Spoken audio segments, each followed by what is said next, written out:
En defensa de la tradición. La Iglesia no comenzó en el Concilio Vaticano II. Combatir su pasado es un tremendo error.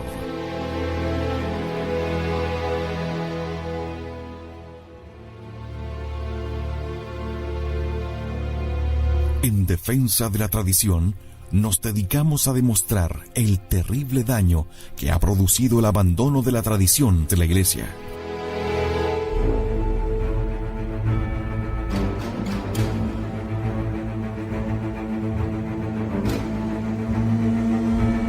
Más aún, comprobamos que la tradición de la Santa Iglesia Católica es la verdad que Cristo confió a los hombres.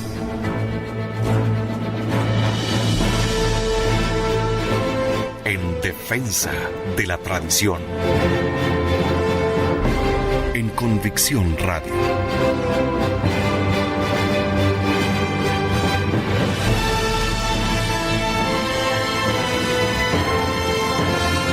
Convicción en la única verdad.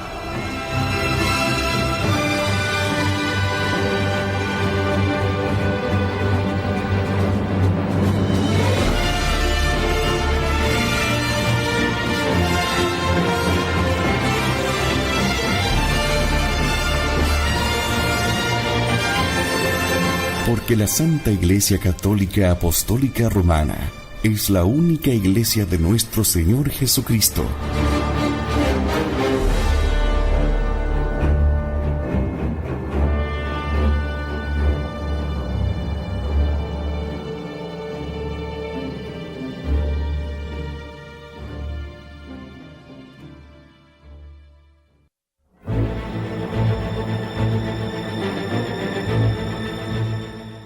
Por la gloria de Dios nuestro Señor y la salvación de las almas, bienvenidos a un nuevo capítulo de En Defensa de la Tradición.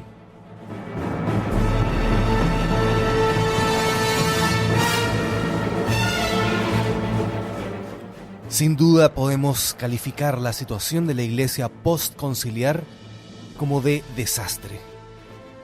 Sin duda es más que una crisis, puesto que una crisis puede ser puntual, puede venir y se puede ir rápidamente.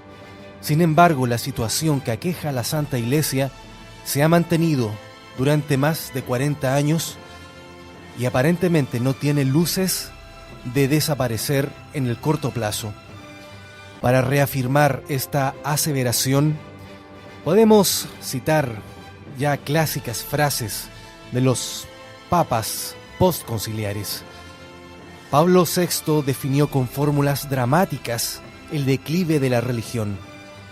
En el discurso al seminario lombardo en Roma del 7 de diciembre de 1968 dijo que la Iglesia se encuentra en una hora inquieta de autocrítica, o mejor dicho, de autodemolición. Es como una inversión aguda y compleja que nadie se habría esperado después del concilio. La Iglesia está prácticamente golpeándose a sí misma. No insistiré en el famoso discurso del 30 de junio de 1972, en el cual el Papa afirma tener la sensación de que por alguna rendija se ha introducido el humo de Satanás en el templo de Dios. Y proseguía: también en la Iglesia reina este estado de incertidumbre. Se creyó que después del concilio vendría una jornada de sol para la historia de la Iglesia.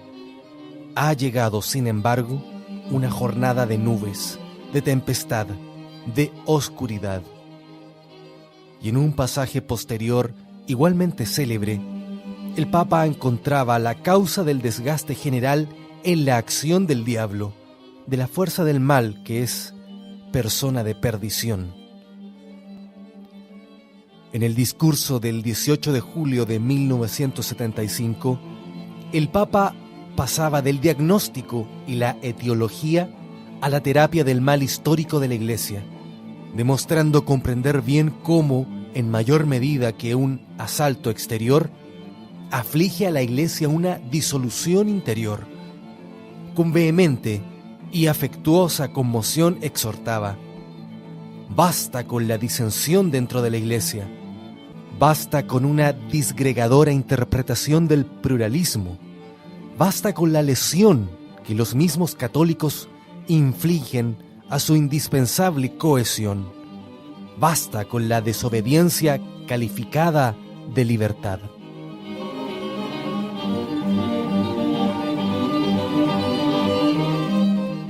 Esta desorientación continúa siendo atestiguada por sus sucesores.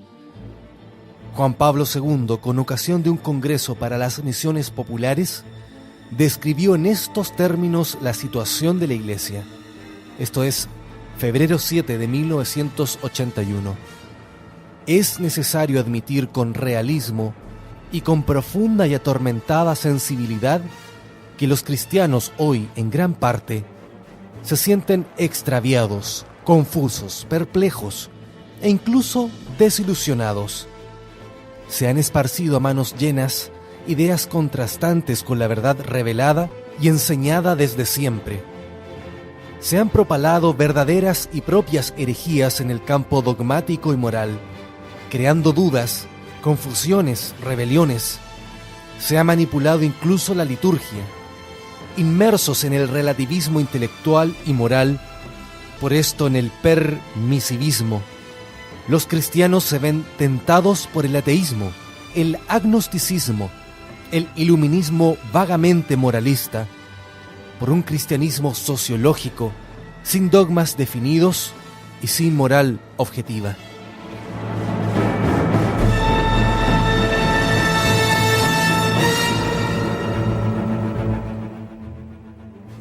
La entidad de cada ente coincide con su unidad interna, tanto en un individuo físico como en un individuo social y moral.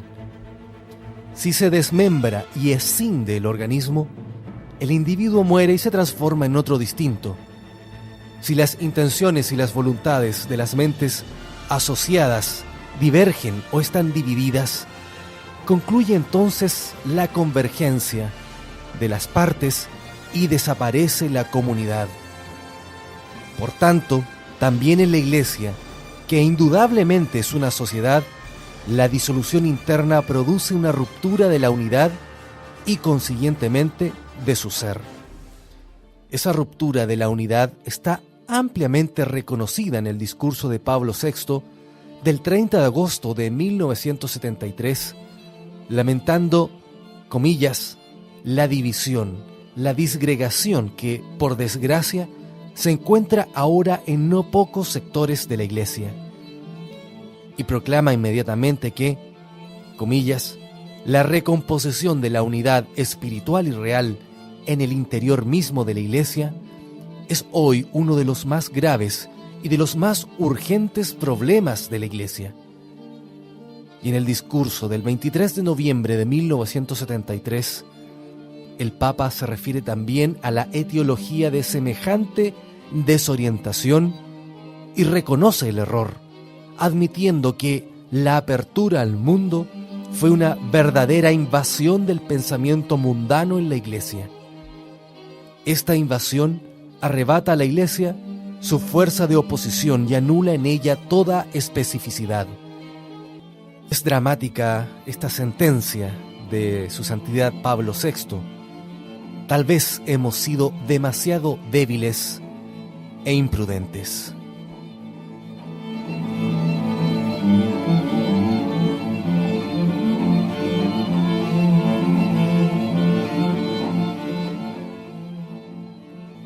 Sin duda el diagnóstico de crisis, de desastre, queda muy claro en estas palabras. Sin embargo, el problema ha sido que no se ha identificado el origen de este desastre. El modernismo, el liberalismo que lo anima, la doctrina protestante que está detrás de todo ello. Y no solo protestante, iremos viendo capítulo a capítulo las distintas aristas de la revolución modernista dentro de la Iglesia. Es menester comenzar entonces con el análisis justamente para defender la tradición de la Reforma Protestante, que está subyaciendo permanentemente en el ecumenismo disolvente, en la nueva misa y, por supuesto, en las doctrinas modernistas y en la nueva teología. ¿Qué fue la Reforma protestante? El movimiento generalmente conocido por la Reforma merece un lugar aparte en la historia de las grandes herejías por los siguientes motivos. No fue un movimiento particular, sino general. Es decir, no constituyó una herejía particular que pudiera ser discutida y reprobada, condenada por la autoridad de la Iglesia, como hasta entonces lo habían sido todas las herejías o movimientos heréticos. Tampoco constituyó, después que las varias proposiciones heréticas habían sido condenadas, una religión separada contra la antigua ortodoxia, como es el caso del islamismo o el movimiento albigense. Creó más bien cierta atmósfera moral aislada que aún llamamos protestantismo.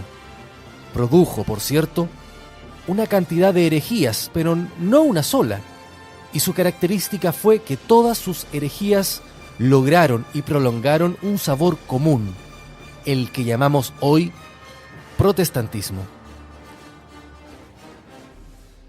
Aunque los frutos inmediatos de la Reforma se perdieron, como ocurrió en el pasado con los de muchas otras herejías, la división que produjo queda, y su principio primordial, esto es, la reacción contra una autoridad espiritual única, se mantuvo en vigor para destruir nuestra civilización occidental y para originar luego una duda general que se expandió en forma cada vez mayor.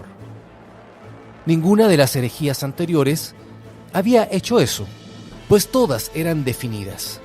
Todas habían propuesto suplantar o constituirse en rivales de la Iglesia católica existente. Sin embargo, el movimiento de la Reforma protestante se propuso más bien disolver la Iglesia católica, y sabemos en qué medida ese esfuerzo logró triunfar. Lo más importante en cuanto a la Reforma es comprenderla, no solo seguir su historia fase por fase, proceso obviamente necesario para la comprensión de cualquier tema histórico, sino captar su naturaleza esencial. En esto último es fácil que los modernos se equivoquen, y más aún, los modernos del mundo de habla inglesa. Sabemos que nuestras naciones de habla inglesa son, con excepción de Irlanda, predominantemente protestantes, y sin embargo, hay en ellas grandes minorías católicas, exceptuando Gran Bretaña y Sudáfrica.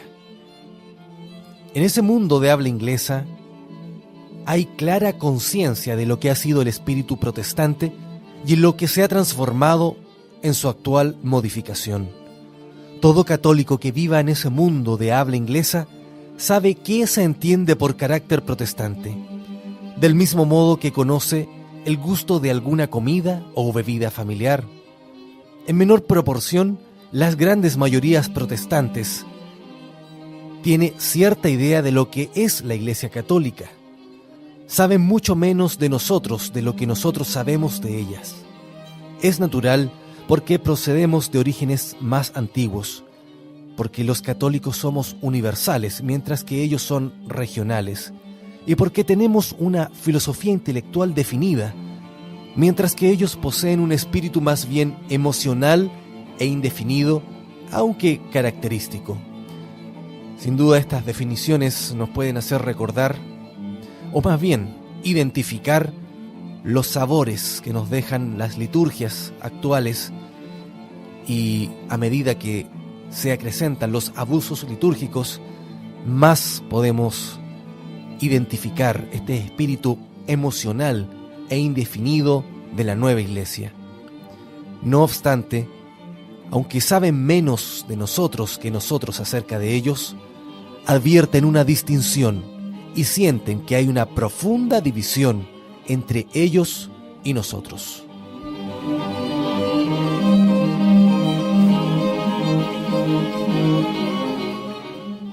Ahora bien, tanto católicos como protestantes tienden hoy a cometer un error histórico capital. tienden a considerar al catolicismo por un lado y al protestantismo por otro, como dos sistemas religiosos y morales esencialmente opuestos que producen desde los orígenes mismos del movimiento caracteres morales opuestos y hasta agudamente antagónicos en sus respectivos partidarios.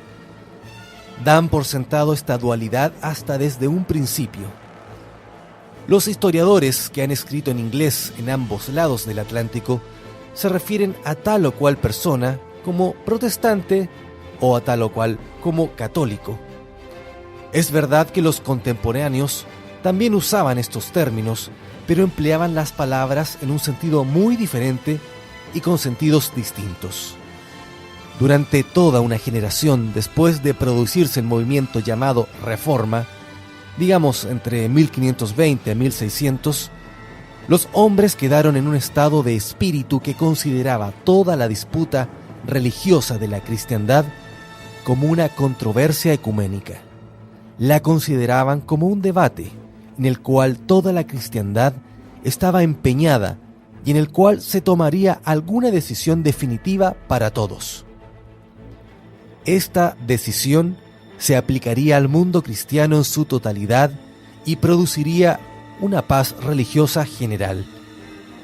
Este es otro concepto protestante que sin duda ha invadido a la Iglesia Católica. Este estado de espíritu duró, pues, unos 100 años, pero su atmósfera general duró mucho más. Europa no se resignaba a aceptar la dramática desunión religiosa otro siglo más. La resolución adoptada con repugnancia de aminorar en lo posible el desastre no se manifiesta hasta la paz de Westfalia, 130 años después del primer pronunciamiento de Lutero, y la separación completa entre los católicos y protestantes no se produjo hasta 50 años después, digamos entre 1690 y 1700. Es de primordial importancia tener en cuenta esta verdad histórica. Solo unos pocos de los más exaltados o ardientes reformistas se propusieron destruir el catolicismo como cosa de existencia separada, de la que tenían conciencia y a la que odiaban. Mucho menos aún se propuso la mayoría de los reformistas erigir otra contrarreligión unida. Se propusieron, como ellos mismos lo reconocen y como se dijo durante siglo y medio antes del gran desastre, reformar. Querían purificar la Iglesia y restituirle sus virtudes primitivas de sencillez y simplicidad. ¿No es esto también el concepto postconciliar de volver a la Iglesia primitiva? Bueno, se proponían por sus diversos métodos eliminar lo que ellos consideraban las excrescencias, las supersticiones y las falsedades históricas. Por otra parte, durante este periodo de la Reforma, la defensa de la ortodoxia se ocupaba no tanto en destruir nada específico, como en establecer, más bien restablecer la unidad. Durante por lo menos 60 años y aún 80 años, las fuerzas en juego, reformistas y conservadoras, eran de esta naturaleza. Estaban trabadas entre sí y cada una de ellas afectaba a la otra y deseaba volverse definitivamente universal. Con el correr del tiempo, por supuesto, ambos bandos tendieron a convertirse en dos ejércitos hostiles, dos campos separados, y por último, la separación completa se produjo. Lo que había sido una cristiandad unida en Occidente se partió en dos fragmentos. Uno iba a ser en adelante la cultura protestante y el otro la cultura católica, y cada uno iba a considerarse a sí mismo y a su espíritu como algo separado y enemigo del otro. Cada uno de ellos se puso a asociar el nuevo espíritu a su región, nacionalidad o ciudad-estado, tal como fueron los casos de Inglaterra, Escocia, Hamburgo, Zúrich y demás. Después de la primera fase, llegó una segunda que abarcó otro siglo. De hecho, Si se cuenta hasta la expulsión de los estuardos, los reyes católicos de Inglaterra, esta segunda fase abarcó 100 años. En ella, ambos mundos, el protestante y el católico, están conscientemente separados y conscientemente en contra uno del otro. Es un periodo lleno de verdaderas luchas físicas, las guerras de religión. En Francia, en Irlanda y más que todo en las extensas regiones de habla alemana de la Europa central. Mucho antes de que esta lucha física terminara, ambos adversarios habían cristalizado en formas permanentes. La Europa católica había llegado a aceptar como aparentemente inevitable la pérdida de lo que ahora son los estados y las ciudades protestantes. La Europa protestante había perdido toda esperanza de afectar permanentemente con su espíritu aquella parte de Europa que había sido salvada para la fe. El nuevo estado de cosas fue establecido por los principales tratados que pusieron fin a las guerras religiosas en Alemania, a mediados del periodo entre 1600 y 1700. Pero la lucha siguió esporádicamente durante unos 40 años más y algunas partes de las fronteras entre ambas regiones aún eran inciertas hasta fines de ese periodo suplementario. Las cosas no se asentaron definitivamente en dos mundos perfectamente separados hasta 1688 en Inglaterra o aún hasta 1715 si consideramos toda Europa. Para aclarar la cuestión en nuestra mente es bueno tener fechas fijas. Podemos considerar como origen de la guerra abierta la violenta sublevación relacionada con el nombre de Martín Lutero en 1517. En 1600, el movimiento como asunto general europeo se había diferenciado bastante hasta definirse como un mundo católico contra un mundo protestante. Y la lucha se había transformado en un combate por el predominio del uno del otro, no para resolver si una u otra filosofía iba a prevalecer en toda nuestra civilización. Aunque, como hemos dicho, muchos esperaban aún que finalmente o la tradición católica muriera o la cristiandad entera volviera a ella.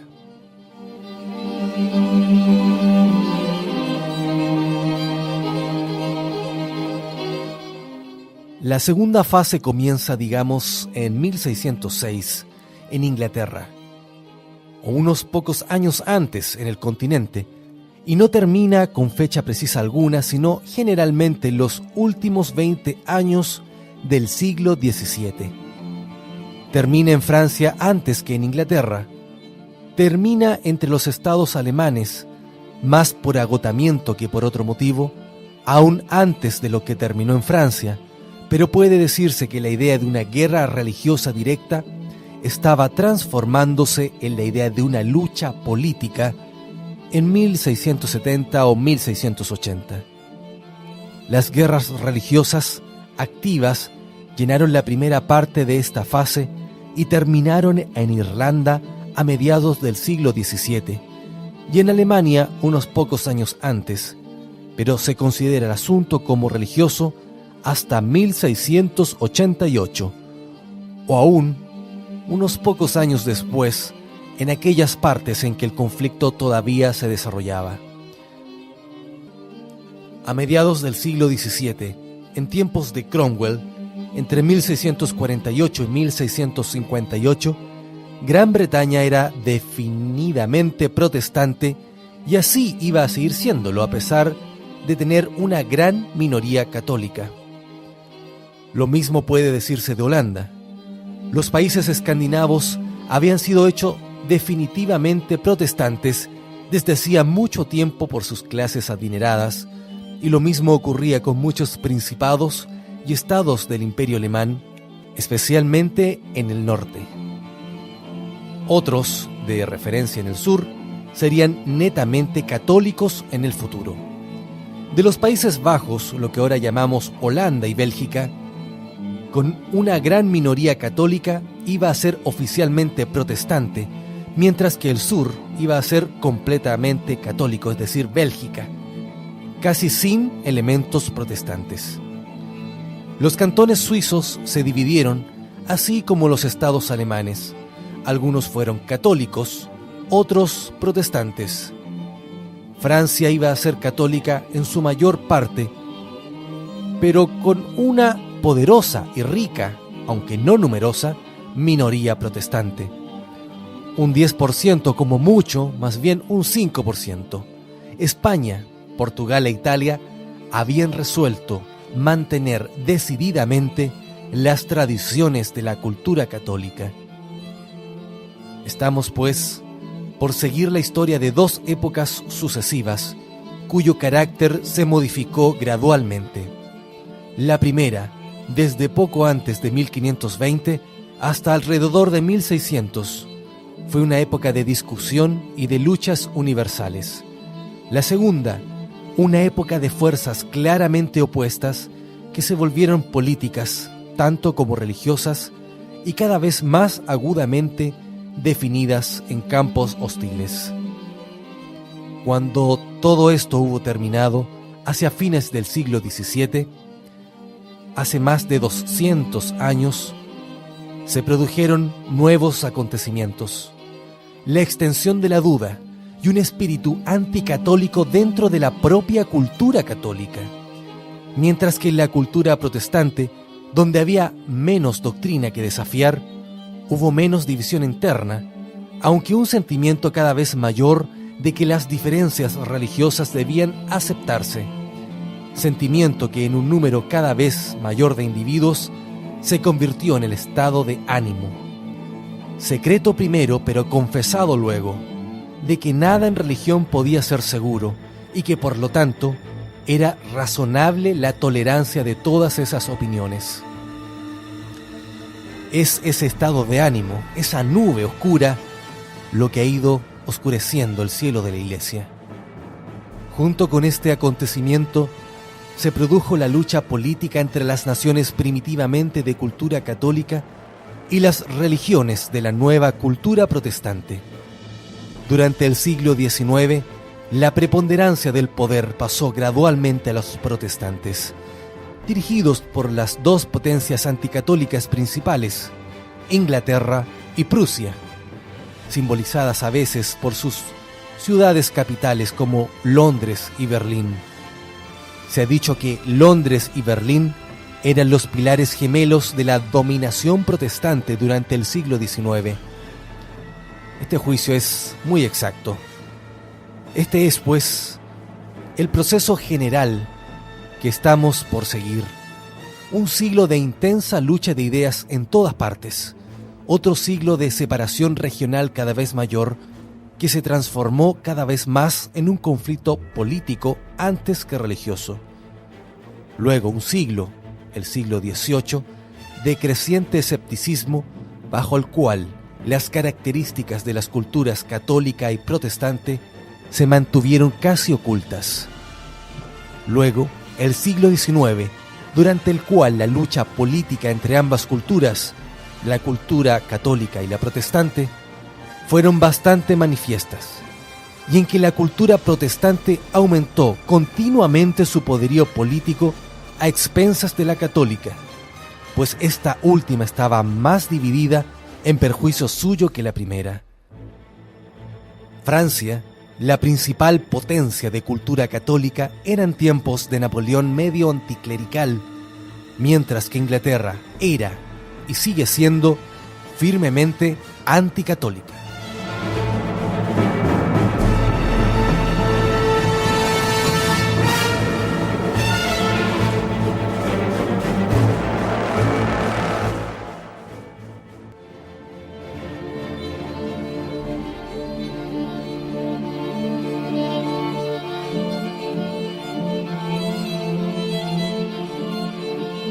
En defensa de la tradición.